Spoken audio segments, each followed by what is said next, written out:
Моя мама, Маркина Любовь Федосеевна, родилась в 1925 году в Пензенской области. Ее отец был 25-тысячником, которого направили из города в деревню на восстановление народного хозяйства. В 6 лет отца не стало, его убили кулаки. Мама была младшенькая, 8-я в семье, и наступил голод. Умерли все. Осталась только старшая сестра, которая уехала учиться, и брат Сергунька, который ушел в Москву на заработки и пропал. Так 12 лет она осталась без семьи. Добрые люди помогли ей добавить 1 год и устроили в школу-фабрики, где она проучилась 4 года до начала войны. Война все перевернула. Она работала на заводе.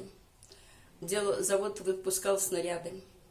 Молодые девчонки по 16 лет, они испытали все тяготы военного времени. Они спали у станков, они голодали. Спали у станков, потому что боялись проспать смену, потому что был комендантский час, и за это наказывали, могли посадить. В 1944 году мама дружила с дочкой директора завода Глуховым Иваном Васильевичем, которая направили в Дзержинск на восстановление промышленности. И так как она была сирота, они предложили ей уехать вместе с ними. В Дзержинске она работала на ремонтной базе, ей дали общежитие. Она была солисткой художественной самодеятельности. Ее звали второй Лидией Руслановой. Предлагали поступить в консерваторию. Но не все так просто.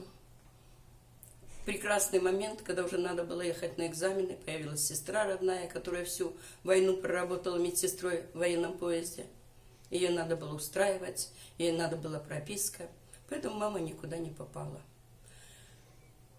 В 1945 году вернулся мой папа в Дзержинск и устроился работать на рембазу.